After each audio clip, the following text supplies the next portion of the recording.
So, all right. We need to thank the stars for all this energy, because without all this energy, we wouldn't figure this out. What out? Figure out the meaning of life. Well, what is the meaning of life? Well, right now, the meaning of life is the system gave you the meaning and gave you everything that you have right now. And they gave you means to get everything that you have right now. And now the system is taking it away. And now you have to just apply your own meaning, your own story, your own survival with a few basic concepts to work with. And so, so the energy in this environment has allowed us to discover what it means to be human. That now, finally, we don't have to rely on mommy and daddy anymore. But if we do rely on mommy and daddy, then mommy and daddy will have the power to take us out whenever they want. What do you mean take us out? Well, to end our existence at a drop of a dime. And so, there's going to be two types of people. So one type is going to rely on the nanny state, regardless if you're Democrat or Republican. And the other side is going to take themselves out of the wars that are contrived to keep you manipulated and survive and develop their own path with the tools and techniques and technology given to them by the system. And they learned their lessons from their old life. And now they're ready to embark on a new life, still straddling both sides of the world, the old world and the new world, until everyone is in the new world. And that's not going to be for a goddamn while. Okay. Hold on. I got to get something to blow my nose. But, hold on. Crap.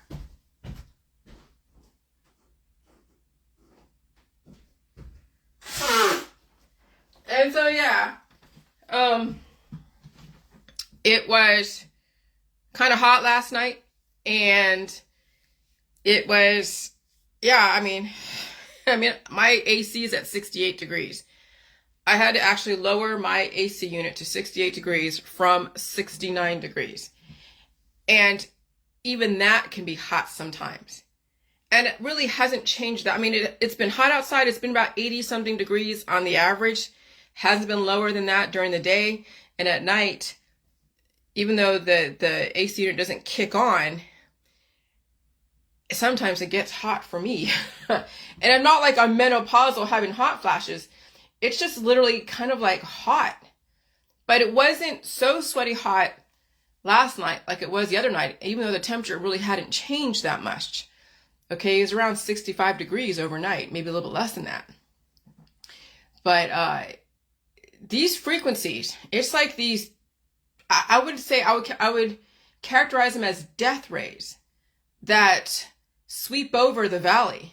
And when the death rays sweep over your town, your street, it's a lot of sweating, it's a lot of coughing. I was even feeling some stuff when I was watching TV around 10 o'clock at 10 o'clock last night. Usually I'm like in bed or tired around between 8 and 10, but I was still up at 10, and I'm watching whatever the stupid show I'm watching on Netflix.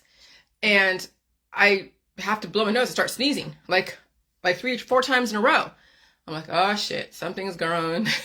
Something passed over, and I had my heart beat a little bit. And then I'm hungry, so I'm eating donuts at 10:30 at night. Like right after that death ray coming through. And I'm feeling the heart palpitations, and then I'm sneezing and all that stuff and blowing my nose like I usually do around 3, 4, 5 in the morning. I was doing that at 10:30 last night. I'm like, geez. And so I eat a few donuts, and I go back to bed, and I sleep for a few hours up and down, watching videos in the middle of the night, because that's what I usually do to go to sleep. Then I wake up, and then I definitely have to release those demons. I really have to release those demons. And it's like giving birth. It literally is like giving birth. And that's how you give birth to yourself every single day. Like literally keeping yourself alive in this environment. You have to keep giving birth to yourself, which means it is the inverted of giving birth to a baby. It means you're releasing all the little juvenile cells that you don't need. Okay, which means that you have to get everything out of your system. And that requires it's everyday thing, because if you let it build up, in a closed system, and you let those juvenile cells build up, not only will they cause cancer, disease, and chronic illness and autoimmune disorders, but then cause fertility because it causes breakage. And then fertility is an insurance policy to keep the human race alive, is to then drop eggs. And then the person gets hotter because they have to look cute or something, or send off signals, pheromones to something out there to go and fertilize it. Unless there's no males out there, and then we have, what is it? Immaculate conception.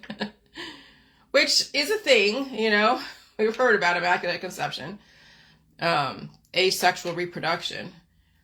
And it happens in the animal kingdom, and I guess it could happen. I don't know if it happened in the human kingdom. The body would have to censor.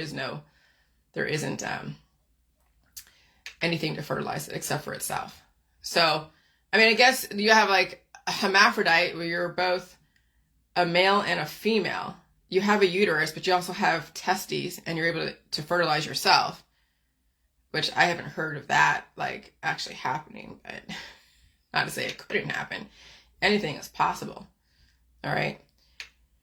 And so I figured out that all disease, cancer, and death is basically refeeding syndrome. Okay. Because you have to see, with all of these different diseases like cancer, disease, chronic illness, autoimmune disorders, all that stuff, it's like going through the layers and layers of just thousands and thousands and thousands of programming, thousands of layers of onions being pulled back, and then you'll get lost in these layers and these stories. Like, you get lost in cancer, you get lost in lupus, you get lost in fibromyalgia, you get lost in obesity or emaciation or eating disorders. You get lost in all these different diseases. Multiple myeloma, you get lost in blood infections, you get lost in dementia or Alzheimer's. And people stay in those worlds, and they want to go march for the cure and do all these things. So they get lost in these diseases, but they don't know where it actually comes from. They say, oh, it's disease is just, fuck, I don't know where they think people, where do people, oh yeah, my parents gave it to me. Oh, that person gave it to me. The V's gave it to me. The GMO gave it to me. The skies gave it to me. The Roundup gave it to me. I mean, everyone has a story and a blame and a target to blame for every single cancer, disease, chronic illness, autoimmune disorders they ever had and they ever will have until they realize what it is. And I figured out, finally, I actually had to work backwards. I had to work all the way from the micro to then work with all the different stories, all the activism, all the diseases, all the blame game, everything. And I realized that the most common denominator is the fact the person is having food incrementally taken away, whether it's sugar, salt, carbohydrates, gluten, tomatoes, shellfish, meat, milk, cheese, eggs, fruits, vegetables, everything. It's almost as if you put the whole human race together and they all have their food allergies, they would all be starving. No one would be able to eat anything if you put everyone together. They would not be able to eat a thing. There'd be nothing on the fucking table. And that's kind of like a hunger strike, right? And so I realized that, yeah, everyone is starving. Like everyone, even the obese people are starving because they're missing collagen. Why do you think they have so much fat? Because they're missing collagen. So the fat's able to get out of control. All right? They might have a little bit of collagen, but a lot more fat. And then, well, they could say, well, I have a lot of collagen. They could do collagen tests. Well, I have a lot of collagen, a lot of fat. But then you're housing other spirits in your body, allowing you to get so obese that your one heart is not going to be able to pump the blood throughout the body because it's being suffocated. And so when you get older, let's say this, someone could be obese and they may have a lot of collagen or a lot of fat and skin, obviously. But when someone is elderly, if you go look in the nursing homes and they're bigger, but their skin is all, well, their body is all skin and fat, but no collagen. And it's saggy. That's what you see in the aging process, is you're losing collagen in the face. You're losing the collagen in the face. And then you get all the skin, right? And it's saggy. And then maybe there's a little bit of fat, like you get the jowls. And then this is why people get facelifts. They take the skin, the extra skin that isn't being held up by collagen, and they're stretching it over their cheekbones. That's why then later on down the road, when the body revolts against all that plastic surgery and Botox, people look like monsters because their face is in inflammation. All right. And so, yeah, it's all starvation. You're missing collagen, you're missing fat, you're missing so many things. You're missing all the meat, the milk, the cheese, the eggs, even the skinny people. They're all muscle and skin, hardly any collagen, hardly any fat. Maybe they might have a little bit of collagen, but not a lot. And so their skin is then wrapped tightly over their cheekbones. And so they look like they need to eat a hamburger. But remember, they can't. Not only do they have a political aversion to food, but they have a biophysical aversion to certain foods because of starvation. And so the system back then, Dr. Phil could have mentioned refeeding syndrome, but why didn't he mention refeeding syndrome when it came to the salt and the jelly juice? Because then you'd have to admit that the medical system and the holistic system has been systematically starving people to the point where they'd have to incrementally take in food, take in salt, take in sugar, take in gluten, take in meat, milk, cheese, eggs, fruits, and vegetables. But you think the system is going to tell on itself? You think Dr. Phil is going to tell on himself that he is part of a system that has been slowly starving people and then expeditionally starving people to the point where they can't even eat food anymore and it's all poison? No. So he had to go and say whatever he had to say. And I forget, because it's been a while and I haven't watched that video in a long time because I really need to revisit the past. But that's why the system hadn't mentioned refeeding syndrome, because it would then tell on itself. So what do? They hide behind cancer. They hide behind disease, chronic illness, autoimmune disorders with specific names. And you can go to the John Hopkins novel and look at all the freaking names of every single disease that starvation will then cause and trigger in different parts of the body or in combinations parts of the body. And then they all have some kind of surgery, some kind of remedy, pill, powder, supplement, detox. Oh God, you name it. The medical system and the holistic system has something for every single reaction to starvation. And so we're in the Hunger Games, right? What's the Hunger Games? The Hunger Games is about how many different ways can we starve our children? How many different ways that compete with each other to starve our friends and our family? Taking away sodium. You saw what happened a couple years ago. Everyone was like, oh my God, salt is poison. No, because you guys are so fucking malnourished that you had to wake up your goddamn immune system. You had to feel shit. Finally, for once, you were all the Walking Dead. And I woke up you and I woke up all your demons, and people were not prepared for that. But the system was preparing for 2019, 2020, for COVID-19. They weren't prepared for the J world. That's why I got so much backlash, because the system was not prepared for people to finally take care of their shit, literally or figuratively. But what do? We brought up the demons and we smashed them down with more holistic shit until we finally figured out no more holistic stuff. We had to finally feed the demons and release them in the proper way and eat all food in the food supply. All right, so let me go down to the beginning. Down to the beginning of the last video. Because you have to see where my thought process came from. And I want to make sure you guys all see where I get this information from. Because this is not something like, there's no Illuminati feeding this shit to me. I am home by myself most of the time thinking about stuff. I'm not under the influence. I'm not out there distracted. I am just thinking and thinking and thinking and thinking. And even my husband sometimes prompts me in thinking certain things, because he eats about once a day. And we have 2 boxes of donuts. And I said, you should take a box on the truck with you. He's like, no, I don't want it. I'm like, you should. You need to eat. He's like, no, I'll eat whenever. I'm not eating breakfast. I'm eating this. I'm like, geez. I'm like, it's like the Ouroboros. Your body is going to cannibalize itself if you don't feed it. And I'm like, how are you going to live in this environment that is so aggressive when you don't eat enough for the environment, even more so your body has enough to convert and to also evolve with? That's the issue again with children, as well as adults who don't have enough food and have a diverse amount of food, is that the body will eat itself to death and then vital organ failure.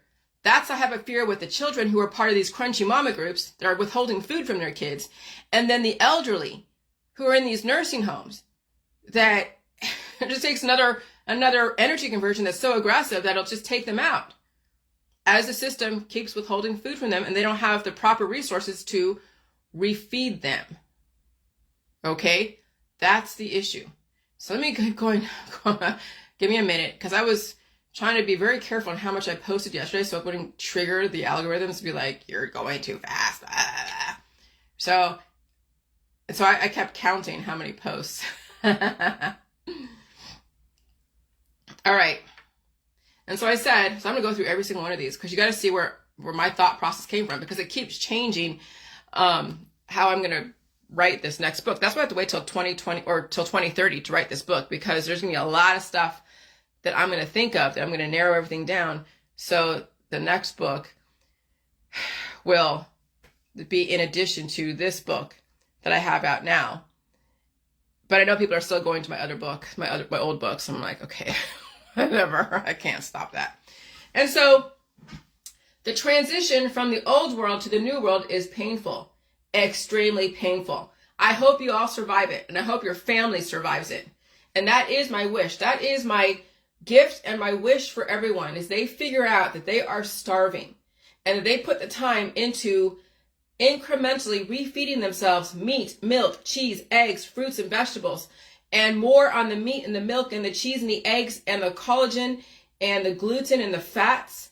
And they need all of those main things. They need to not eat so many fruits and vegetables, because that's not enough in this environment. When you have mostly fruits and vegetables on your plate, but hardly any meat, milk, cheese, and eggs, and gluten and fats, then again, you're going to be a vegetable. You are what you eat. If you are mostly vegetables, eating vegan and vegetarian, you will not survive this environment, because you'll be all fat, right? Because you're eating potato chips, right? Those vegans and vegetarians eat potato chips, because right, potatoes are vegetables, right? Tubers. And so they're eating a bunch of potato chips, getting all fat and all soft and doughy, but there's no collagen, not enough muscle. Of course, you don't want to work out so much in this environment because you might die from exhaustion or something else. And so these vegan vegetarians are all fat, hardly any collagen and skin, and then that's the issue. They'll suffocate themselves. And so my gift to you is that the hope and belief you can see where I'm coming from, that you're all fucking starving. And if you're under the influence, then you're suffering. I don't care if you're doing pot or alcohol for recreational. There's a reason why you have recreational stuff, to distract you from the suffering. Okay? Especially when you're under the influence of pot and alcohol. Okay? And that's most of the world. And I can't get away from it. And I understand where it comes from. But I'm going to tell you, when I finally released all those demons, I finally got off the cigarettes. I didn't really need to go smoke pot anymore. And even drinking alcohol, I can't do that. I'm too sensitive to it. It is suffering, drinking alcohol for me.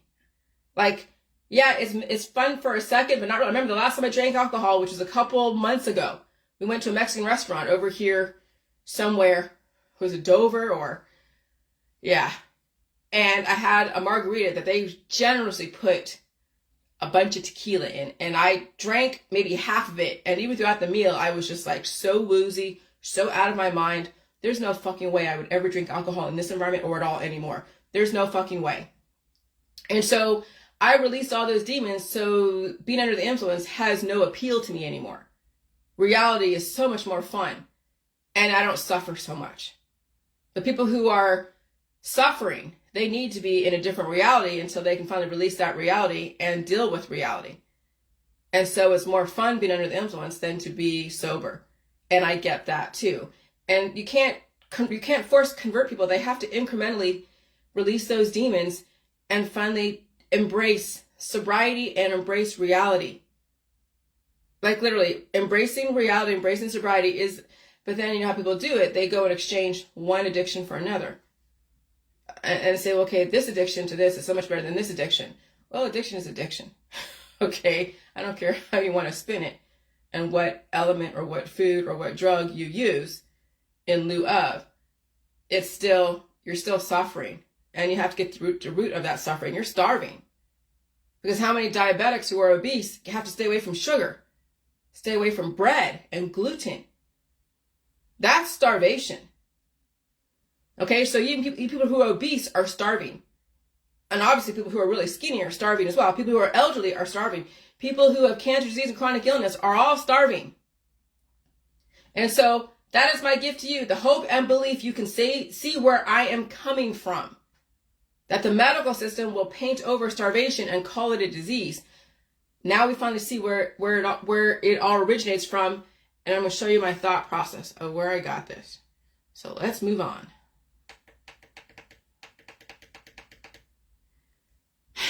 At some point, and you're seeing my whole thought process, right? At some point, your fear of your friends and family and community destroying your voice must go to the wayside.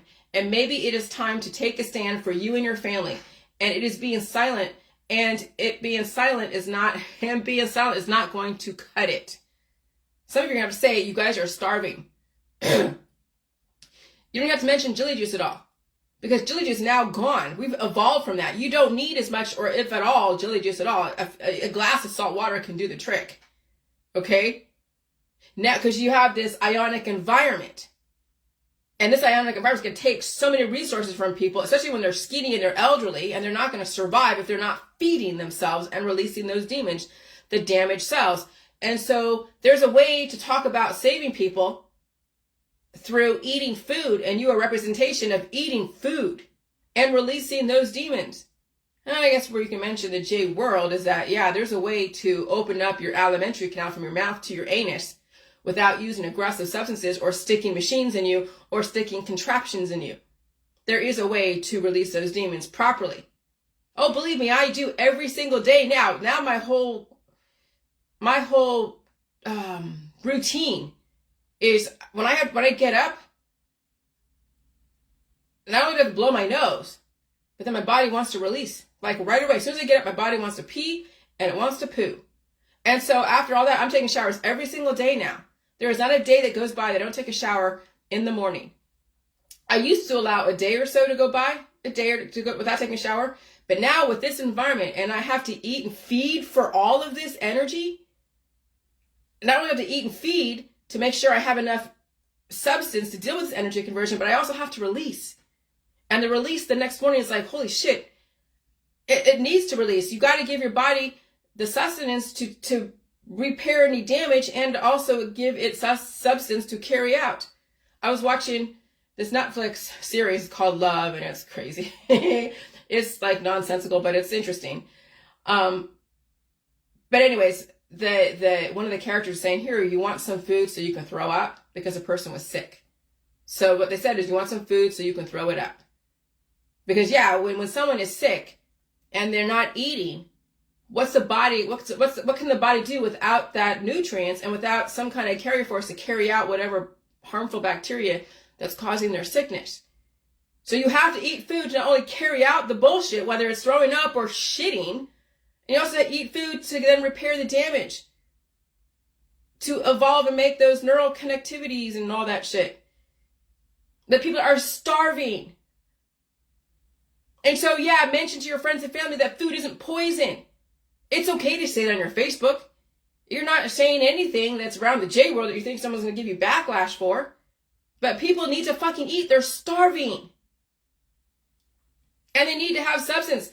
I want more weight on me, because if I want to go and hang out with my husband like on the lake or something for maybe 5 hours and I'm in this oppressive heat, I wouldn't cut it being as skinny as I was a couple years ago. I want to make sure that I can withstand his lifestyle, because he has a lot more weight to him more than me. He has a lot more substance than I do. He's a lot more bone density because he's raised here in Ohio, drinking the milk, eating the meat, sugar, processed foods, and junk foods. All of that leads to a very dense bone structure. And he was all muscle when I met him, but finally I was able to give him the substance, the insulation, when we were on the truck together, eating Chef Boyardee out of the cans, basically cold, until we learned how to heat it up. Living off $300 a week, less than that, on the fucking truck. Okay? Living off of McDonald's and Caesar's Pizza, $5 pizzas when we were in that hotel for that minute. Until one of our friends said, hey, why don't you be a roommate and pay us $500 for a room, and then we can all hang out together and party. And we did. And then we got married and went on the truck and whatever. So, yeah, that was before we actually went on the truck.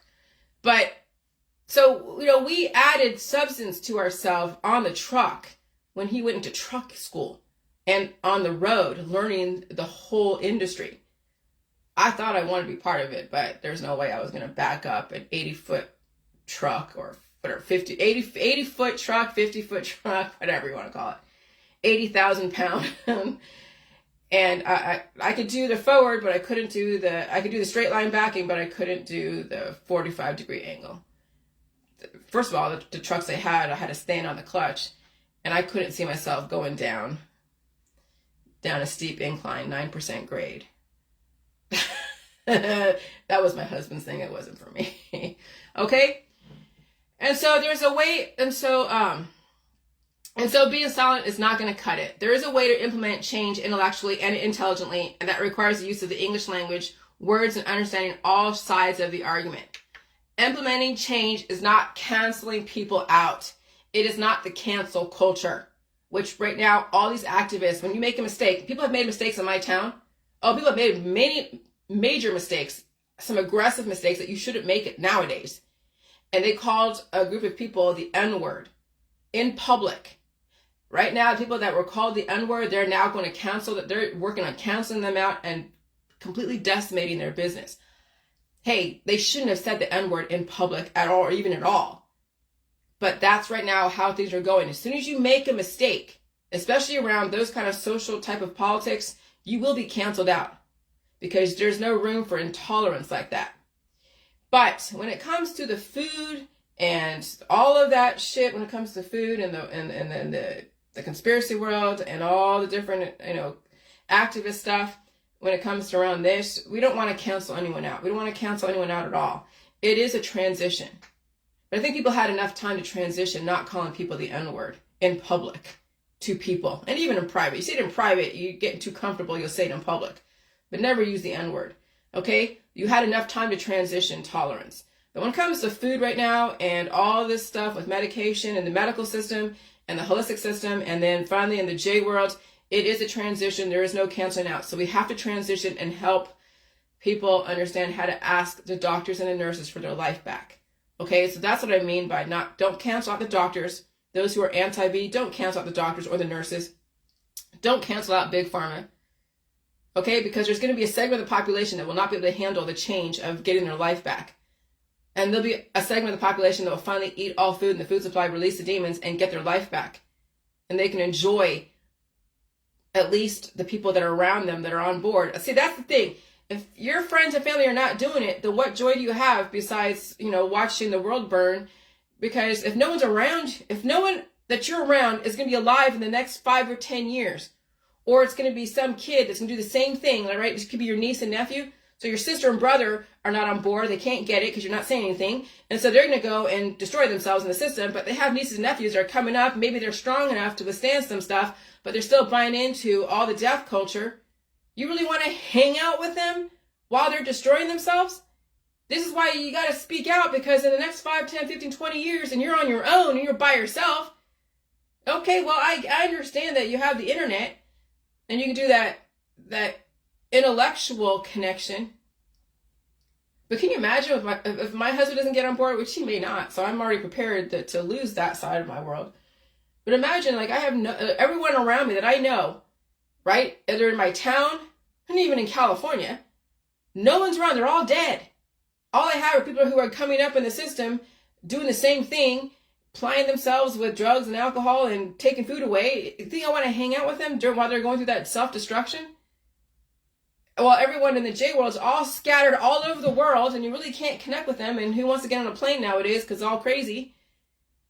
That's why I'm saying it's important to speak out. Don't cancel anyone out. Learn how to transition. There's a way to say shit. I'll tell you, time is going to run away from us. Time is running away from us. Time is going so quick. And these frequencies are so insane that when you think about it, everyone around you could be gone in the next 20 years. And you're still hanging around eating the food because the government ain't going to starve you, because the Hunger Games is about people starving themselves at their own hand, especially in the first world. I can't speak for the third world because they're either getting washed out by all the flash floods or the heat is going to destroy them in those refugee camps. I hear about that when I'm listening to all of my YouTube videos, that these places that are under such oppressive heat and they're in these refugee camps or they're outside, they have no climate control in their house. And so they are sweltering in the oven of their house. They're cooking in their house. They're being cooked literally alive in their own house. Okay? So the first one ain't gonna fucking starve because they've given us so much intelligence. They're not gonna take that away. But those who are gonna be taking away their own food and getting oncology and all that stuff, well, you can't stop people from taking away themselves, but we're in a depopulation agenda. They want 500 million, no more than 500 million in the future. So if you want to take yourself out by starvation and using all the oncology and surgeries, okay, thank you. We thank you for your sacrifice. Thank you for your service. And so, so there's a way to implement the change intellectually and intelligently. And that requires use of the English language, words, and understanding all sides of the argument. I'm telling you, understanding the J world, you will become intellectually capable if you are able to articulate all sides of an argument and write about it and speak about it. How can you even prove to yourself that you understand what's going on and can speak about stuff and know how to express yourself if you don't write? And you can be writing at home on your computer or your Microsoft Word. Okay, I get it. Maybe you don't want to say too much on Facebook. I understand. But again, no one's going to know change and transition that is safe if somebody in your world doesn't speak about it. When you're watching people destroy themselves, you're not taking a risk or a chance. But at least, I'm finally comfortable taking a risk and a chance of being the most unpopular person, saying whatever I have to say. When I finally figured out what the issue is that people are starving and you have to ask the doctors and the nurses to get your life back, that no one probably has ever thought of that before. Okay? And so now I'm okay with being kind of the bad guy and saying what I had to say the last few years because I finally have redeemed myself and realized that everybody in my town is starving. Everybody. And so the way to save yourself is the food. I'm not trying to destroy anyone. I'm not trying to make them feel bad. And I'm not trying to feel like I'm better than them. Hell fucking no. It sucks to watch people that I've come to know, deteriorate so much. Not that I can really stop it, but that's where it's all coming from. Not only is my own suffering of watching things deteriorate to such an extent, but it's it's the suffering of others who are dealing with everything that they feel they have no control over, and they do have control over it. Okay? Maybe. I'm just going to assume they do. And so implementing change is not canceling people out. It is not the cancel culture. It is the transition culture, and it takes people to finally start questioning things using their words, using their voice without trying to cancel a person, place, or thing out. That takes an extremely intellectually intelligent person, and most people who have an intellectually captivating way with words are highly degreed and forced to speak and write the part of the line. And so, yeah, the people that are actually very good with their words and with painting a story and all that are usually the highly degreed persons, or that have studied writing and studied journalism and studied storytelling and creativity. And they've been trained in that world, but also been brainwashed into not, questioning what's going on in the medical, holistic, about longevity and immortality as far as humans. They've been told where to go. They've been told what to write about when you think about it. And so those that haven't been brainwashed so much in academia, when you think about it, and like us that don't have degrees, that are knowing something is wrong, but we can't put our finger on it. Okay, we need to now learn how to write, learn how to speak, learn how to articulate. Because the ones that have that capability and have that skill have been brainwashed. So now it's going to take those who haven't had a degree, who are not in the mainstream, to learn how to write and speak and articulate, because now you're giving so much power to those who had degrees, who are going to brainwash your friends and family. So now it's your chance to finally prove that you don't need a degree to be smart and intellectual, that you have the capability of taking on new information and proving it. Okay? We've allowed academia to rule us. And look, it's destroying your whole world, your friends, your family, everything. And you. But you're not allowing it anymore. Okay? And so they choose not to change. Those highly degreed people that are spouting and touting the party line, They choose not to change the system because they make too much money. How many doctors have watched this are like, I'm not going to say shit. I'm not ever going to reverse the situation. I'm not saying anything, because guess what? Their whole audience would be like, what? It would take an extremely evolutionary doctor to go up against the American Medical Association and introduce change. I don't even know if a doctor would do that, because remember the whole Hippocratic Oath. Are they able to explain that maybe surgeries that are voluntarily, not like someone that's in an accident that needs to have the bumper removed from their ass? I'm not saying that that's, because they have to do what they got to do to save the person. But when someone is going through a bariatric surgery, a heart surgery, getting a transplant, that's doing harm. That would be violating the Hippocratic Oath. Just because you're under anesthesia doesn't mean shit. That's their loophole to say, oh, we're not doing any harm if the person can't feel it. Bullshit. The poor dogs that are getting spayed and neutered and having surgeries done to them and botched surgeries done to them in the veterinary system. Just because they're under anesthesia doesn't mean that you're not doing harm to those fucking animals. That's the loopholes in the medical system, is the anesthesia. That's why anesthesiologists get paid so much money, because they are the loophole. They are the loophole. And so yeah, the people who tout the party line, the doctors who probably will not go up against the AMA, they choose not to change the system because they make too much money. So who's going to change it? It's the fucking patients who have to ask for it. There's got to be enough patients that says, I want my life back. You owe it to me. If you don't give me my life back and monitor me transitioning onto the food supply, then I could see a lawsuit because you're not giving people the chance to transition. It's called refeeding. When you have someone that's in hospice who's like, maybe it has the presence of mind to want to get their life back, but they can't do it by themselves. They have to petition the hospital system, right? Because that's probably not in any of the protocols, is to take someone from hospice and give them 15 days on a refeeding schedule so they can finally get their life back and deal with every single predisposed issue under the care of a doctor so they can finally become a whole person, right? It's going to take a patient to ask for that. Oh, how many patients that are in hospice? Or even, you don't have to be in hospice, but that's like the most extreme side of it. But let's say a cancer patient. Or somebody, not even a cancer patient. Let's say somebody that has fibromyalgia. Somebody that has lupus. Somebody, that has some kind of disease. And they're like, you know what? I want you to help me transition and bring in the salt back to my intake, the sugar back to my intake, the peanuts, the shellfish, the gluten, the carbohydrates, the fat. And I want you to monitor how my body goes through these symptomatic changes of releasing, which is the heart attacks, the strokes, the inflammation, without treating me. I want you to monitor everything.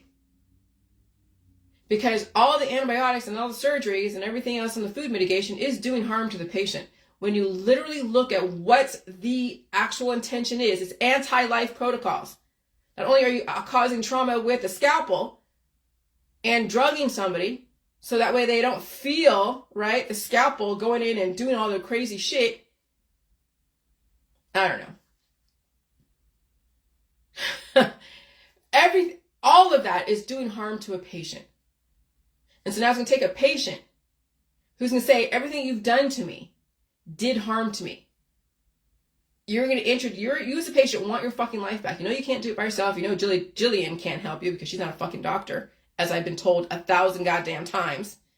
So now it's up to the patient to go and talk to their doctor and ask them to get on a life-giving protocol called refeeding. And that they're going to watch you go through the refeeding process and understand that the refeeding syndrome is something that is in all the diseases. And now there's an argument to say, because you can't say you want the refeeding syndrome, because you don't want to go. You're going to have to go through some kind of shit, but you need to be refed. You need to transition back onto the food supply.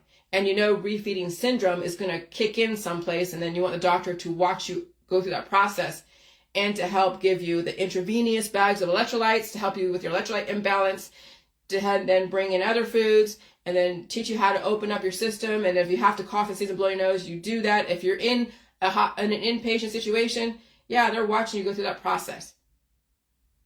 And now it's up to them to then get you back onto the food supply, because there's nothing poison that is FDA approved. Nothing in the food supply is poison. Even the therapies, as far as the VACCINES, are not poison. So when someone gets a VACCINES and they get a reaction, then they have to feed it, release the demons. That's how you can now justify why VACCINES are fine, that are important, right? Is if you learn how to deal with the symptoms. Because again, my husband got a tetanus shot in 2020. No reaction. None at all. Because his body's going to release the demons, to take on the information and release the demons, and he's fine. So the reason why people get adverse reactions to any kind of evolutionary therapy, such as a public health therapy, is because they are deficient, they're starving, and they never were taught how to deal with symptoms. They were always taught to attack them, destroy them, carve them out.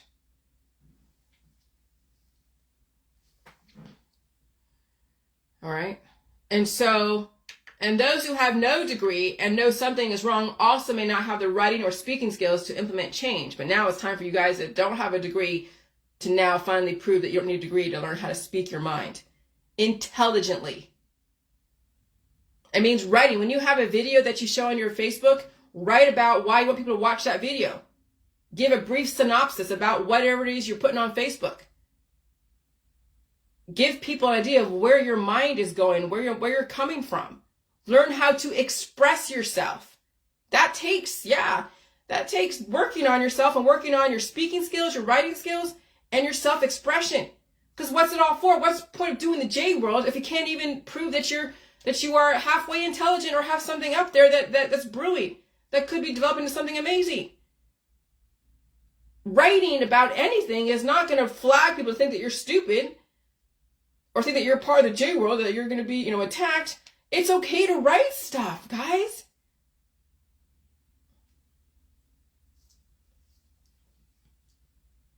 And those who have no degree and know something is wrong also may not have the writing or speaking skills to implement change. And therein lies the problem. Not only are you tongue-tied, but you allow the system to silence you because they make fun of you when you try to get the point across. That's why it takes practice.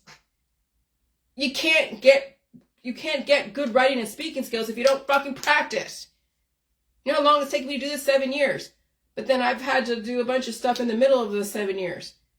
But imagine every day you get on your own Facebook Live and no one's watching you because you have it locked to only you seeing it, and you start looking at yourself speaking, and then you can write about whatever. You can put a video out there that is like benign, and you can write about and give a brief synopsis of that video and get to right to the point. And that way people that go across your page and look at you, they don't have to watch all the videos that you have. You're writing out why you like it, why people should watch it, why it's necessary. I mean, that's the beginning of developing intelligence and evolution. And you're not blaming or being biased. You're just saying, hey, here's something that's interesting. Why is it interesting? Because of this, this, and this. Learn how to speak and organize your thoughts, because, again, what's the point of doing the J world if you can't do that? What are you going to use the intelligence you're gaining for? The J world is not just to kind of be static. You've got to evolve. Marching and political food starvation to prove a point is counterproductive, obviously. If you're not surviving all your activism, what it's all for, right? Obviously, activists are wasting away, dying suddenly in their activism, starving and blaming, and their children and culture are actively being destroyed through ignorance and triggers. Okay? Fuck. So, remember yesterday when I did that video about the nurses and the doctors, like the registered nurses and even the LVNs, need to understand the alimentary canal. I even had one CNA a couple years ago that was part of like my world in the conspiracy chemtrails world. And I was talking about putting my finger in my butt and pulling out the poop. And she's like, oh, that's so dangerous. She was saying so much to everybody, oh, it's so dangerous. So we even have CNAs that are over there in Iowa scaring people away from understanding their own alimentary canal. And she was all high and fucking mighty. A fucking CNA. You're not even LVN or RN. You're a CNA and you're saying people should be afraid of their ass? That's what you're up against. That's what you're up against, is that kind of ignorance that is boisterous. Obviously, I've blocked and deleted her a long time ago. She probably can see my stuff now, but she's probably doing her own thing. She knows who she is because I remember her. I remember her very clearly. How boisterous she was in the beginning of the J world when I told people what I was doing. Then I was silent about it. Then I was silent about it for a few years after that. And then I woke up and became more boisterous about it the last couple years. And so certified nursing assistants do learn the basics of anatomy and physiology. So no excuse for them systematically shutting down the alimentary canal, retention and release. And so I'm going to put it right back into that CNA's lap. She's like, oh, I'm a nurse. Back then, she's like, oh, I'm a nurse. I'm saving people. Bullshit. You're in the fucking nursing homes making sure the people who are dying don't hurt themselves. You're not saving anyone. So I don't want to hear you saying that you're saving people and then demonizing the way I have shown that I could actually deal with my own alimentary canal without relying on somebody else putting their fingers in me. That's what you're up against, are those types of professionals that do not want anyone to be relatively independent. They love the power of having control over somebody else's orifices. That's how fucked up the system is. That's how fucked up some of these CNAs are, and even the LVNs and the RNs, and then all the way up to the doctors and the surgeons. The trickle-down effect. Do CNAs learn about, I Googled, do CNAs learn about anatomy? Because I thought that they didn't. I thought that they just got a degree or they got a certification doing something, I don't know what, right? The best CNA training programs incorporate academics and hands-on practical experience, giving students real-world practice to develop skills. You can expect to learn the fundamentals of anatomy and physiology, nutrition, and body mechanics. So, how is it dangerous that I stick my own finger in my ass and to manipulate my own sphincter to then release another chamber that's holding on to bullshit that's causing me like torture? How is that dangerous? What, someone's died from sticking their own finger in their ass? How can a person who's a doctor say it's not dangerous having them put a finger in somebody's ass, but a person can't put their finger in their own ass? Why is that more dangerous that I take care of myself than some doctor who's practicing medicine on someone who has absolutely no idea what the person's feeling? At least with me, I know how shit works and what I feel every single time I do whatever I do, and so I know what I do best. You think a doctor's going to know what I feel during each time unless I tell them? That was the old world, having strangers stick their hands in me in all my orifices. That was the old world. I was a guinea pig in the military. I was a guinea pig with my parents, going to all the different doctors. I was a guinea pig for most people until I finally got out of the medical system and the holistic system. And I became my own guinea pig, and I figured out how to take care of myself. And then now I challenge the doctors to do it to themselves and to release people from the system of bondage of the medical holistic energy healing system. Release people. And if it means fine, if it means palliative care and hospice, fine. But give at least the patients a choice. That you can help set them free by showing them how to take care of themselves with how the J world has done it. Or you can set them free through the morgue. But give them that fucking chance. But don't ever say that you're saving anyone's ass when you're watching your people in a freaking nursing home. There is no saving anyone in the nursing home. Now it's just watching people just deteriorate and make them as comfortable as possible.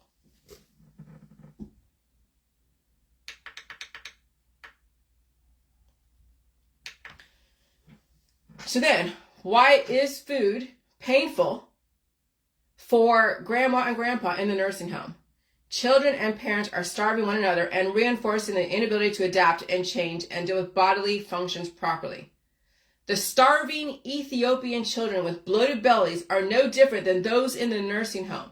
This is when I put the two pictures of the bloated Ethiopian bellies and the nursing homes. And it's black and it's white. And I put them together and there's no difference between the two. The starving Ethiopian children with bloated bellies are no different than those in the nursing homes. In your face, it is in plain sight. And then I put in refeeding syndrome. Refeeding syndrome can occur when food is reintroduced too quickly after a period of starvation or malnourishment. This can lead to electrolyte imbalance and severe complications that can be fatal. And so when you're encouraging energy and the person doesn't have enough energy in their body to go and do the energy conversion, yeah, they die. I mean, you can't introduce so much energy to a person that doesn't have enough substance to them. That's what's so crazy and so scary with these kids in this kind of environment. That they're not only are they starving because their parents are taking food away from them, but they're also in deficit. And we have skinny mamas and skinny daddies in this environment trying to survive, and it's so aggressive. They're starving. The reason why they don't eat any food, really hardly any food, if they do eat food, is very little, and they're not gaining the pressure and the substance to be able to handle energy conversion. It's because food is painful to them. It's a refeeding type of syndrome. That's why people think food is poison, because they have been starving, malnourished, and they're getting bariatric surgery. They're getting all these different surgeries causing harm to them. Then they can't eat certain foods or eat too much food. And then there's bowel blockages, and then you get bowel obstruction, and then it cuts off the circulation, and then there you go. Instantaneous fucking death. That's what happened to Lisa Marie Presley. She got bariatric surgery, got a small bowel obstruction, and it fucking killed her. That's what people are facing in the medical holistic system. Because they don't want to go through the process of refeeding, so they get these shortcuts called surgeries. And it's deadly. Not only deadly to the actual cells that are being punctured, but deadly to the person in the long run. That's what the system is doing harm to people. That's how the patients have to now pose that whole argument. They don't want the surgeries. They don't want all the crazy diets. They want someone to watch them through getting the salt in their diet, getting the sugar, and helping them release that poop. It might take a few enemas in the medical office, and then the person's eating and they're feeling stuff and they have to learn how to blow their nose and open up their system. It's going to take a doctor to finally say, okay, I'm going to bring you back to life without doing damage to you with a knife and a scalpel. How many doctors are willing to go and correct the mistakes they've made? If once doctors are faced with that kind of choice, and they're faced with how many doctors are going to go and be like, I'll be a life doctor, and then wean people back onto life again. That's not what they went to school for. They went to school for 15-minute sessions with patients. And then, passing the buck to a specialist, passing the buck to somebody else. These patients are fucked, because I don't know how many doctors are really going to go undo whatever they've done. And so it's up to the patients, and then the patients will be like, fuck, no one's going to help me. No one wants to help me. How many doctors are really going to do that? Reverse everything they ever done to a person. So these poor patients don't know what the fuck to do. And they're stuck in the death system. Yeah, that's what the medical system has done. They have stuck people between a rock and a hard place. They have really, really fucked your friends and family. And you, if you are stuck in that position. That's why I'm not very popular. Because how many people think they're God because they have a fucking degree, or they're a nurse or a doctor or some whatever. So then I put the picture of the Ethiopian people against the nurse. So you have these Ethiopian kids that are in the desert and they're bloated bellies and they're suffering. And then you have all the happy white people in wheelchairs in a nursing home. And they're both starving. But one didn't get a life, right? Because you have these starving kids in Ethiopia, so they didn't have any life behind them. They just were born suffering and starving. Then you have the white people over there in the nursing homes that had maybe 50, 60, 70 years behind them, But they're enjoying the starvation process after all of their slavery to the system. But no matter what, it's still starvation. Whether it's 50 years in front of you or 50 years behind you, they're both starving. People in the nursing home are starving. People in those in Africa, Ethiopia are starving. Bloated bellies or bloated bodies, it's all the same shit. And so I said starving at birth or starving after 50 years is still starvation. When will this end? Everything is a transition. Why is food painful for grandma and grandpa in the nursing home? Right? Children and parents are starving one another and reinforcing the inability to adapt and change and deal with bodily functions properly. The starving Ethiopian children with bloated bellies are no different than those in the nursing homes. In your face, in plain sight, because you see grandma out there with hardly any collagen, mostly fat and skin. She's bloated. You see people that finally can't sustain the plastic surgery anymore, so their face is now finally swelling up and they're becoming bloated. Watch mothers and fathers actively keeping food from their kids and sustaining food allergies. Again, refeeding syndrome can occur when food is reintroduced too quickly after a period of starvation and malnourishment. This can lead to electrolyte imbalance and severe complications that can be fatal. And so I was finally getting everybody, I was bringing people back to life again. That's, yeah. Don't hate the mirror, hate the reflection, or fix the reflection. Jesus. Because people look at me like they hate me, but they really look at themselves. That's why they hate me, because they're looking at themselves. And so those who are in hospice and palliative care or oncology, you probably have refeeding syndrome. You're starving.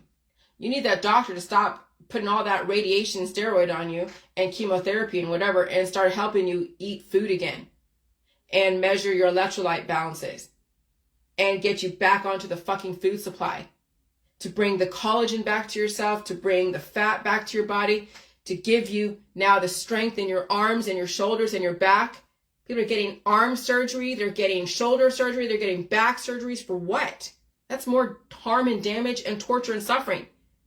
The food is what's going to fix you. The food is what's going to save you and releasing the damaged cells.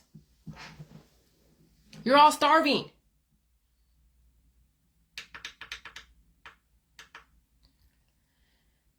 And so I said, yeah, it will take a doctor and nurses to feed the body again, going through the refeeding syndrome process and monitoring it. Okay? Take everything back to the doctors and nurses. They starved you out. Now they have to help you get back on the food supply again, even genetically modified, because it's not poison. Remember, energy cannot be created or destroyed, only converted. And so because it's in one form and it changes form, doesn't mean that the constituents have really changed. The names might change because that's how all the psychology, but it's still the same thing. And they better make sure they're honest about it. Yeah, it's collagen. Collagen is collagen. But do you want to take supplements? Because you don't know how many supplements you need. You don't want to go through that process of supplements. So what do? You eat food that has collagen and fat. You eat food that has fatty acid, amino acid, prohormones, and minerals. Stop taking supplements and dosing yourself because you have no idea what the fuck you're doing. And so take everything back to the doctors and nurses. They starved you out. Now they have to help you get back on the food supply again, even genetically modified. That's the only way we're going to get your life back, or you end up bloated belly or in a nursing home. Or the most humane way, died suddenly, no suffering.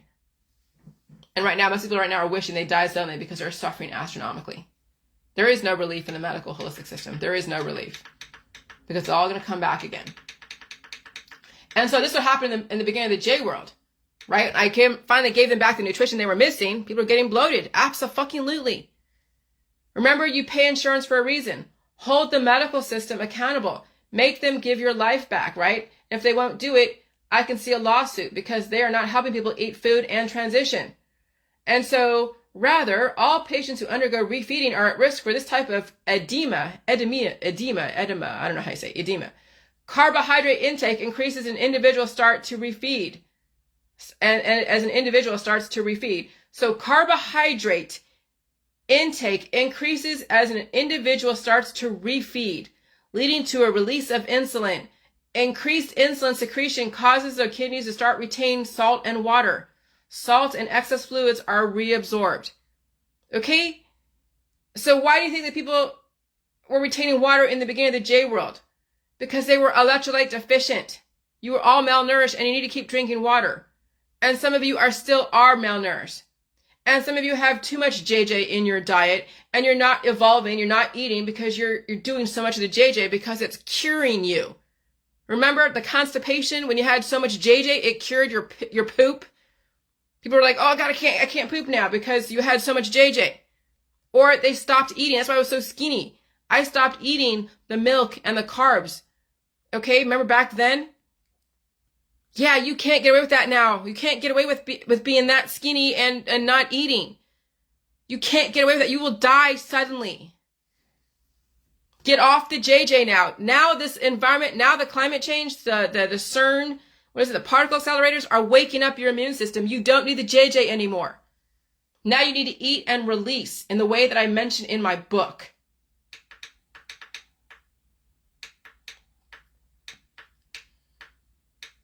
And so how do laws and systems change? You must develop a precedent. If you want the doctors and nurses to do their job and they refuse to help you do this, this is why you need the legal system to develop a case like this. How do you make the insurance system pay for bringing not only your life back, but also your children? Do you have what it takes to stand up for yourself? You can't force people to feed themselves. But if the system is not going to help you get back onto the food supply and dealing with symptoms effectively and expeditiously without using surgeries or oncology or remedies or herbs, I'm sure a lawyer, a very discerning lawyer, a lawyer looking to make a difference in the world could take the case. I'm sure a lawyer, a very discerning lawyer, a lawyer to, yeah, okay. And this wouldn't be just the medical system. It would also be the homeopathic and the alternative healing methodologies. That lawyer could take on the whole system of remedies. Well, they probably won't. They're probably going to be very specific to that person's case, but I'm just going to put it out there. The lawyers could take on the whole system of remedies, herbs, tinctures, surgeries. Then you can't blame Big Pharma for dead doctors anymore, holistic people. Remember back then, they're like, all these holistic people were like, oh God, the Big Pharma is destroying all the holistic doctors. Look, they destroyed this doctor. Remember that Dr. Booter, whatever? They were like, oh my God, Big Pharma destroyed that doctor. No, his remedies, all of his lack of evolution destroyed him. Every holistic doctor died from their own remedies, from their own belief system, no different than the doctors in the allopathic that die from cancer, disease, and chronic illness and autoimmune disorders and heart attacks and strokes, okay? So nobody is destroying the holistic doctors who aren't already destroying themselves. So that whole fucking argument about the dead doctors, holistic doctors are at the hands of Big Pharma is all a bunch of psychological operations and you all were fucking had. All right?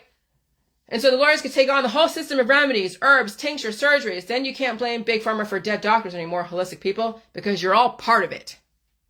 You're all part of the same system of destroying people at the micro level. And so a precedent. Yeah, so if you are asking your doctor to give your life back, to help you get onto all the food supply, get over all your allergies, reverse everything they did to you, and they don't. Because you know that you need food. You know that you don't need any more surgeries or any more aggressive herbs or oncology or anything like that. You know you don't need any of that. You need to now get back on the food supply and release those demons. You know that your alimentary canal is the most important thing to understand. And if they're not going to teach you to do this, they're not going to do that, then you and a lawyer could figure out a case against the system and set a precedent. That's how you're going to develop a life wing in the hospital. Take one patient who is so extraordinarily just, I don't know, like what's her name? Shit. PG&E lawyer.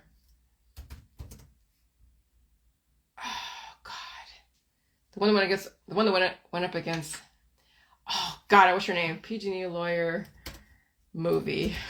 I don't know. Erin Brockovich. Okay? We need an Erin Brockovich for the life of humans that will take on the fucking medical and the holistic system. But mostly the medical system, because the holistic system is, yeah, whatever. We need an Erin Brockovich to understand that everything in the medical system is doing harm to people. And now you want the medical system to provide a wing, a ward for someone who wants their life back. I hope I inspire some lawyer out there who wants to make a name for themselves. I hope I inspire some lawyer out there. Because it will take that lawyer and that patient to go up against Rockefeller medicine and develop a new wing of the hospital system that does not end up in the morgue. That's my gift to fucking humanity, is to give somebody that opportunity. I'm not a lawyer. I'm not going to do that. I can't do that. I mean, I guess I can go to law school and do that, but you know. It's going to take a seasoned lawyer and some really awesome fucking patient who wants to goddamn live and knows they can't do it by themselves. They need the system. That's my challenge to those of you in the J world, also under a doctor's care. That is my challenge to you.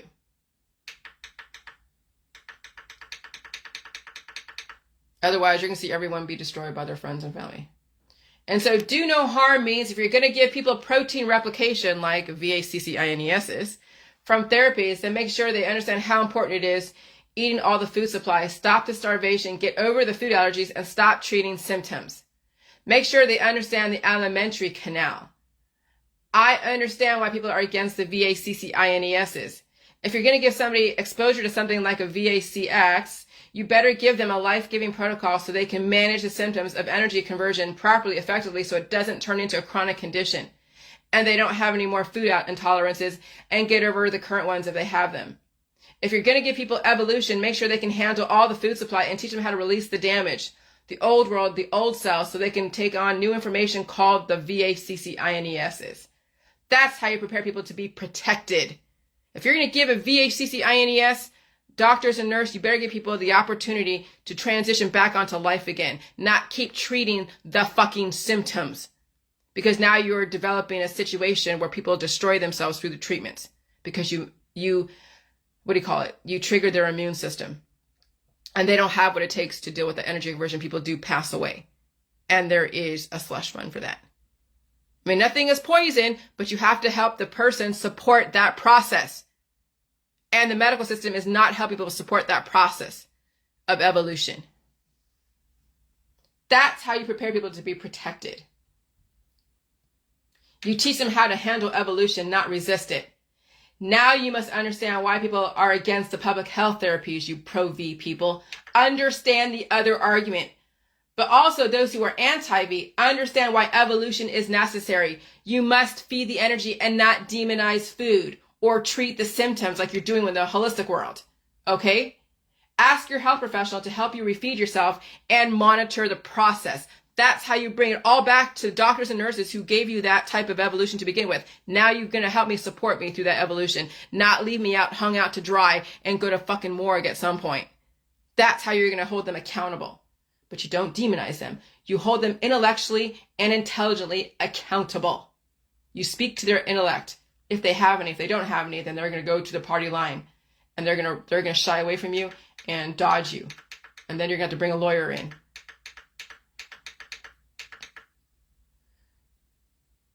And so why do I do what I do? Purely selfish reasons. I'm tired of being painted as a demon. I'm tired of people blaming me for all their issues.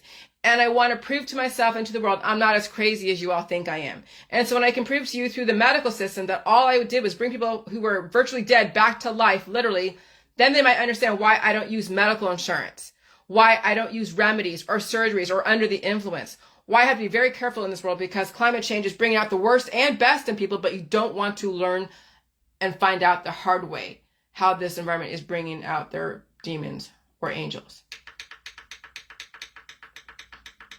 All right, so now, when you realize food and effective release is the answer for every single diagnosable condition, when you realize how easy it is to just take a break and just eat everything, that's how you're going to save yourself, is when you're not so prideful. Don't let pride get in the way of saving yourself.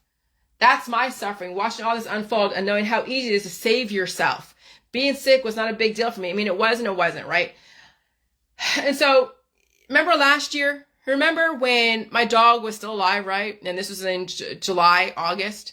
Probably ended right at the same time now. The end of July, August. This same time, I was barely fucking moving. I was barely moving. I was stuck in my bed for about a week.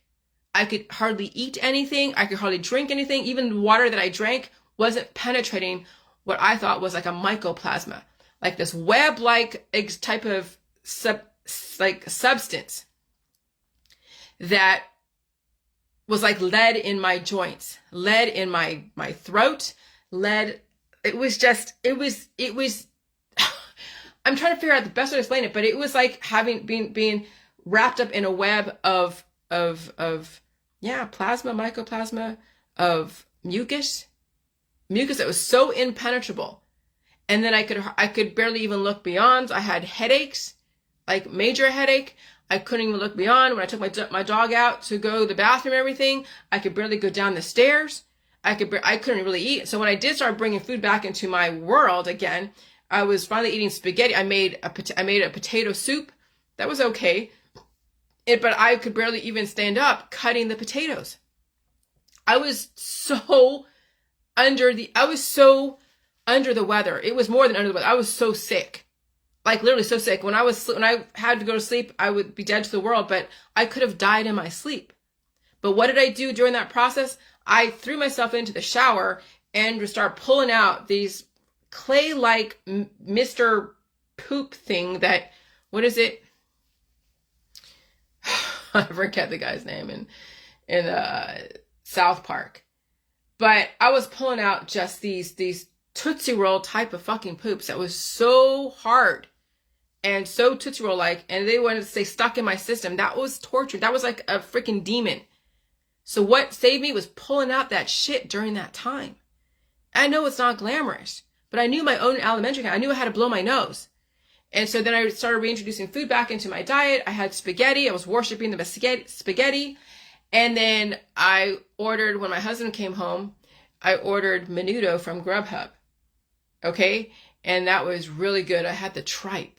That was the collagen that my body needed, right? The tripe and all that. And so I'll tell you, it was exactly a year ago. I was feeling like shit. This last sickness since July 4th, it wasn't as bad. I mean, it was still like, geez. I mean, I had that little infection like I had in February when my dog passed away. But if that's the extent of what I'm going to get, and maybe even less next year, I'm fine with that. Okay? But it's getting better every freaking year. But just know the patterns. July 4th. That's a major holiday that the system is going to go and fucking do their stupid shit. The frequencies. The death rays. And so then 9/11 or 9/10 or whatever, September, you're going to have hurricanes and other more frequencies, right? Because we're now entering into the cold and flu season. And winter, like Thanksgiving, another frequency shift because everyone's getting together. So the system is going to turn up the fucking heat when everyone gets together. Then you have Christmas. Then you have New Year's. And it's going to be worse next year. Assuming that people survive the fucking hurricane season this up and coming. And so I was saying, if only people understood sickness. Yeah, it's painful, but it's more painful suffering continuously until you die suddenly. Even though it sucked being sick during the time that I was, this last frequency shift was vastly different, okay? Last year I was barely moving. Last year I was underwater, it felt like. Last year it was like hell. And so then, you can read all that, but whatever. But then, remember how bad it was last year? Okay, remember how I could barely move? It was so bad, I thought I was going to die, okay? And so, but I pulled out the shit, and I started eating again like I should because I could barely eat at the time. I could barely drink water. I had to transition back onto food. That's what it's going to take for all of you. So every year it's going to get better, but you have to face those demons. You cannot live in the world of cures and food mitigation because you will not fucking survive. You'll either be so bloated and you'll die suddenly, or you'll be so skinny and you'll die suddenly. And neither of those, and you'll be suffering on either end, and neither of those is very, attractive as a lifestyle. Fuck no. And so I said someone in hospice, right? Time to recovery from severe acute malnutrition and its prediction among children 6 to 59 months at whatever. But remember someone in hospice is like a child. They're losing all their faculties. They're losing their memories. They're like a baby. They don't remember shit.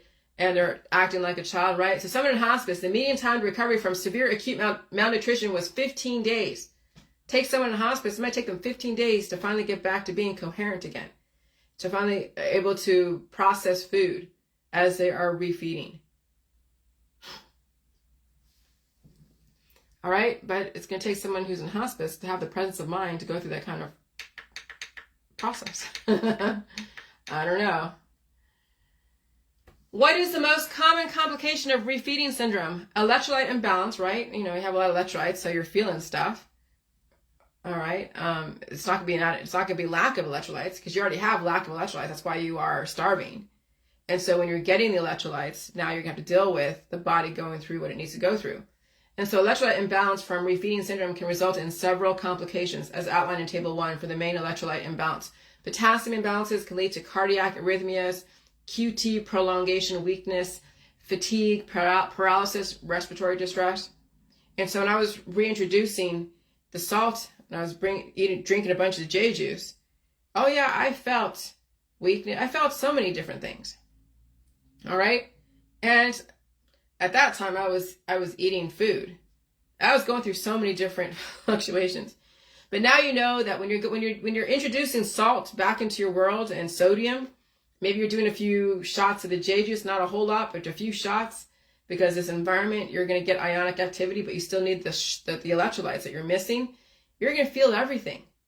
And if you're so scared of feeling stuff, then you go talk to your doctor and say you want to now go on to a refeeding type of schedule. That you know you're going to get some kind of refeeding syndrome, and you want that doctor to monitor you. You have to ask the doctor to monitor you getting back onto your life again. Because again, they have systematically taken away your life for every year. And now you want your life back. Because you paid them $5,000 freaking dollars, or some kind of thousands of dollars. All right. And so this is why you are hands off in the hospice. The system doesn't want you to bring you back to life unless you demand it. And so I said so I asked Google, signs and symptoms of refeeding syndrome. And this is what they said on Google. Difficulty breathing, fatigue, arrhythmia, confusion, paralysis, seizures, blood pressure changes. What else? Blood pressure changes, constipation, fluid imbalance, fluid retention. See, and we dealt with that. We dealt with all of that in the beginning of the J world when we're refeeding, when we're giving ourselves back the salt and the electrolytes that was missing from our diets for so many years. And so then when I said the Ouroboros, the snake eating its tail, because I already mentioned that, it's part of the whole Hermetics and Gnosticism, right? But the reason why I mentioned it this time is because my husband, I want to make sure he eats. He cannot be withholding food from himself in this environment. He has to eat, or else his body will cannibalize itself. And he's like, oh my God, whatever. And I'm like, yeah, the Ouroboros, the snake eating its tail. And so starvation, the Ouroboros is basically starvation, old age. And so I said Hermeticism, her medicine. Remember, the Rosicrucian is Hermeticism, Gnosticism, Christian Gnostic, Jewish mystics. It has the Egyptology, Egypt stuff. It has the Greek mythology. Okay? The Rosicrucian is taking all the world religions and putting them in together and balancing out the left and the right, or the positive and the negative, all relative to where you're coming from. And so Hermeticism is her medicine, and it's based upon Hermes, a Greek god. Okay? Gnosticism, like Gnosis is like suffering. Gnosticism is another wing of the Christianity. You can Google it. I don't have a flat pat response to that. But it's all about suffering, right? So to what degree can you live from the suffering, and to what degree can the suffering destroy you? That's all energy usage. That's thermodynamics. That's physics. And so that's why refeeding syndrome happens, because you can't reintroduce food to someone who's been starving in a vast amount. It has to be incrementally brought in. And you're going to have to feel the symptoms. And the symptoms, if you're scared of them, then it has to be monitored by a doctor and a nurse who knows what the fuck they're doing. Okay? And so that's refeeding. And so that's what's in for these vegans and vegetarians who have then withheld collagen from the meat, from their diet, from their intake, because they're politically against shit. Their politics have caused them harm and starvation. Will they be able to handle 120 degrees in Phoenix? Will they be able to handle massive 80 or like average 82, 83 degrees, high humidity in Ohio, and also working outside and playing sports outside. These people who are right-wing, Republicans, who are all about the traditions of the farms, and they want their kids to play outside and not be on a computer inside. And so while we have all the smog and smoke and high UV rays and major heat, they're forcing their kids to go play outside because mama's like, oh, we're not going back to the 80s again. I mean, we're going back to the 80s again. We're not going to have the kids be on the computer and expand their brain and read stuff. Oh no, it's about playing outside and playing swings and playing everything. Being out there all the time, taking in all that crap. And of course, she's also taking her to the homeopathic and the allopathic because she's too afraid of symptoms herself, and she's afraid for her kids. And so these kids are being forced outside. They can't really expand their brain. If they do, then it's like, oh, you can't be inside too much because that's bad. So we have to go back to the 80s and go outside. And so they're forced to breathe in all this shit, and their body is now depleting. That's what's in it for these poor children, because the parents don't fucking understand what's going on. They don't understand climate change. They don't even think it exists. You saw it on my Facebook page. Someone said that climate change doesn't exist.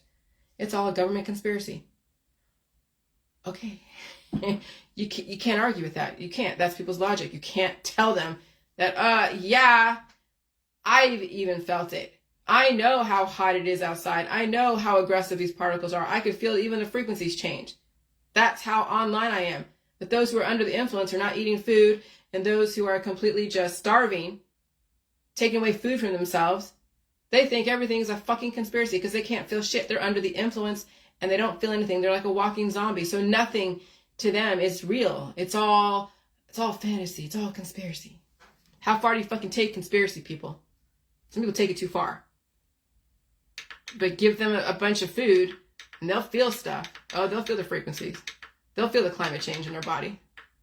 Oh, it doesn't exist. Yeah, okay. Okay. I wrote this.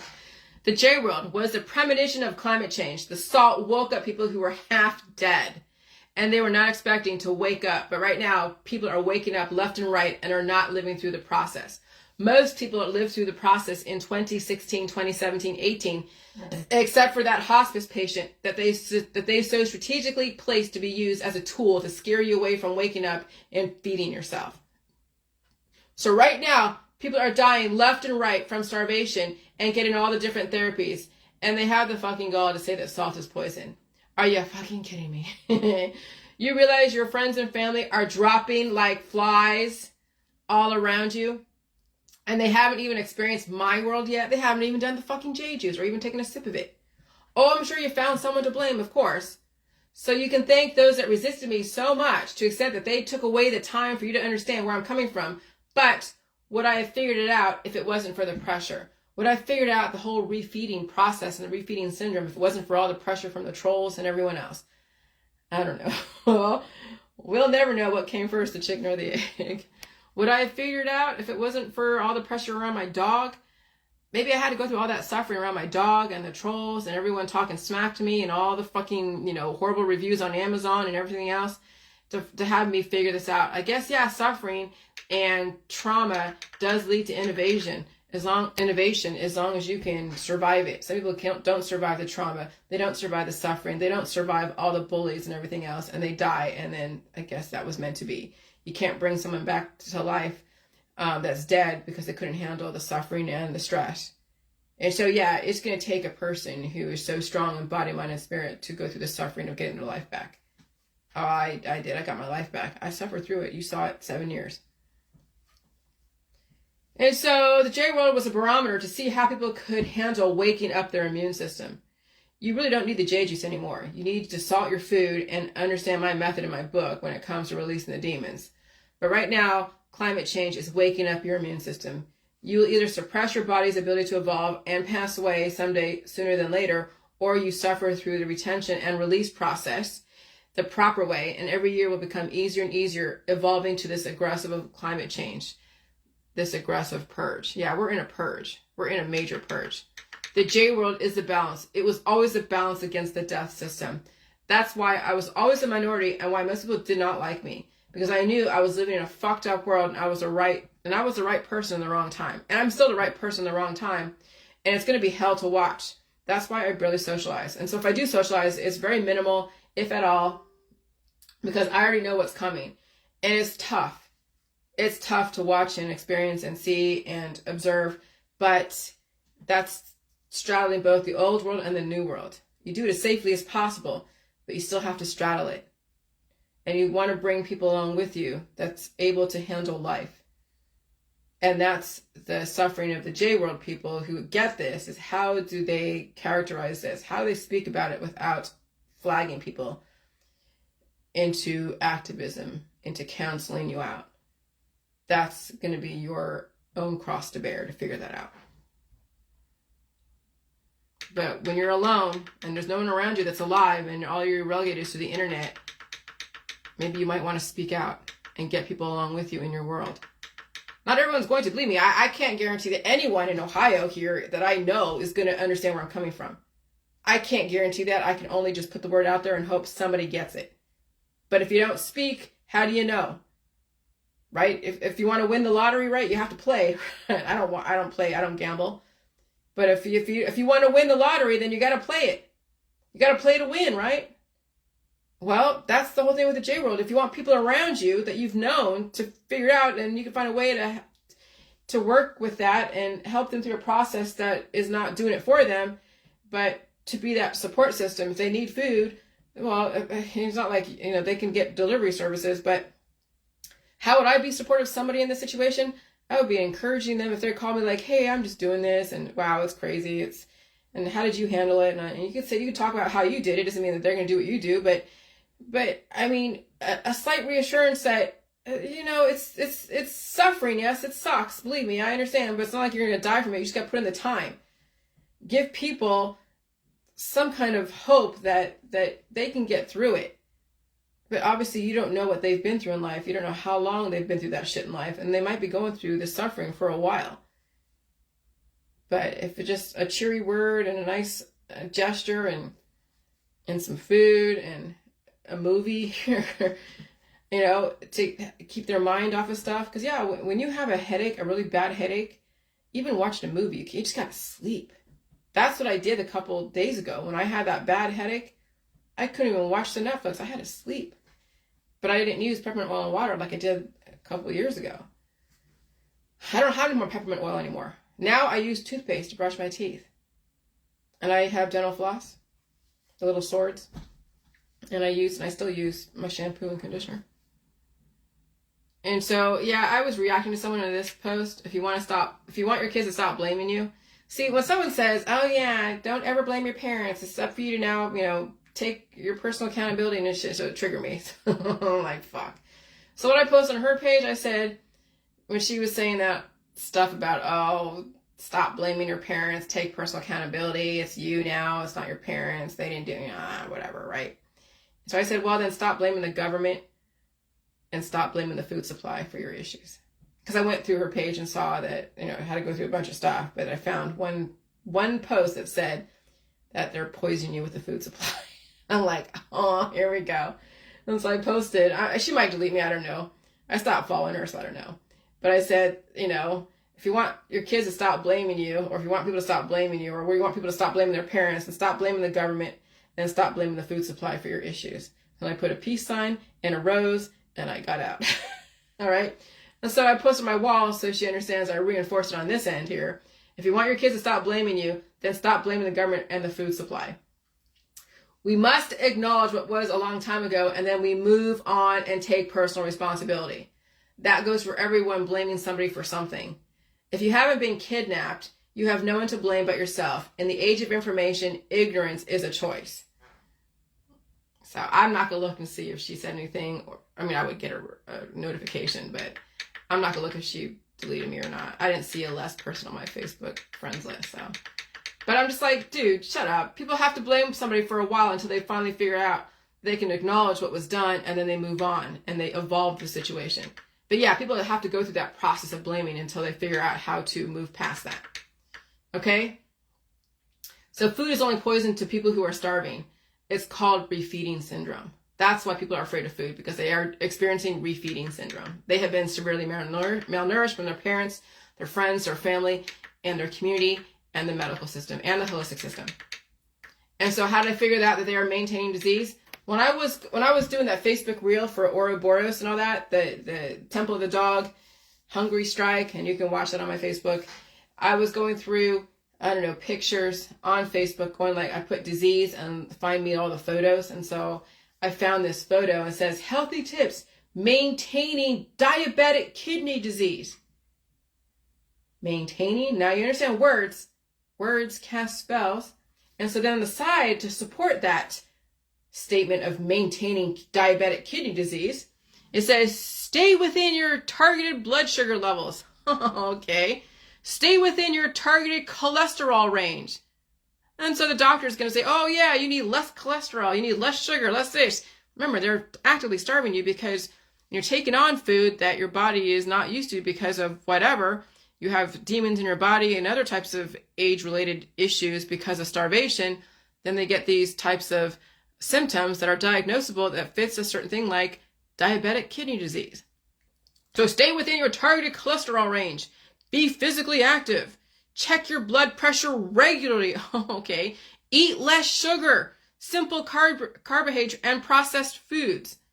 So I'm telling you, eat less sugar, eat less simple carbohydrates, and eat less processed foods, and keep measuring your sugar levels, and also measure your cholesterol range and whatever, and just keep taking away substance by being so physically active you don't feel anything, so you're living off endorphins and adrenaline. That's how the system is maintaining kidney disease. In plain sight, they want to keep your disease going. Google the word maintain. So this is what I said on here. The system wants to keep you sick by maintaining diabetic kidney disease. The doctors and the nurses keep you sick. And of course, you're starving. But remember, it's all part of the medical protocol. Now we have to ask them to give us the food back and help us manage getting online, getting our life back. Remember, the system has no intention to reverse anything they're doing. So what does the word maintain means? It's a verb. Description or definition number 1, cause or enable a condition or state of affairs to continue. The need to maintain close links between industry and schools. Similar words, continue, keep going, keep up, keep alive, keep in existence, right? Carry on, preserve, conserve, prolong, perpetuate, sustain, bolster up, prop up, retain, support, bear, and what's the opposite? Break off, right? And what's definition number 2? Provide with necessities for life or existence. The allowance covers the basic cost of maintaining a child. And so I said to keep something in existence in the context of a child, to keep the child alive regardless of health. In regards to disease, to keep the disease in existence, to keep disease alive. You see, the medical system has no intention in reversing any issue. But you keep all diseases going. But to keep all diseases going, and they allow the diseases to evolve, and then you end up in the morgue. That's the medical, holistic, energy healing world. The holistic system does the same thing. You want your life back? Ask the system to stop starving you. And don't go to a holistic professional because they don't have the infrastructure or the means to refeed you. They do not. Nobody in the holistic world has any capability to actually refeed you. You have to go see a doctor to refeed you. And so you want your life back? Ask the system to stop starving you. And to give back your sugar, carbs, and your cholesterol and your salt. Stop exercising. And now you need to take care of yourself and relax because the environment is ionic enough.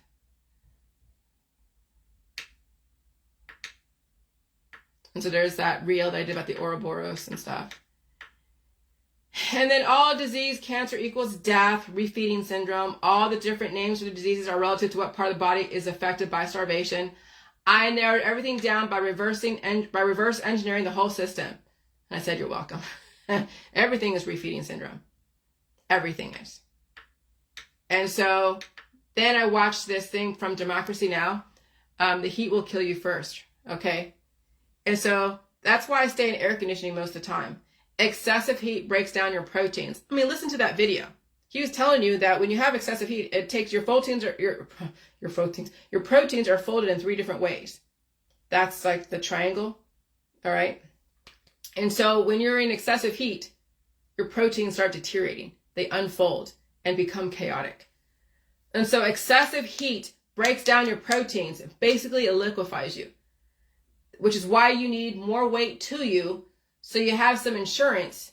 You have backup proteins, which is why you need to eat in this environment. So the bigger you are, the more you're sweating. Yeah, you're releasing the weight, but you still have to feed yourself during that process. Because I'll tell you, when that train leaves the station and their body is cannibalizing itself so much, especially in this environment, some people do not have time to start balancing out everything.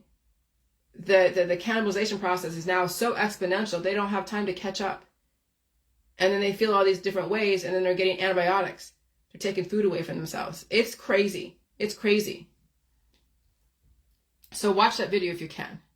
It's on my Facebook.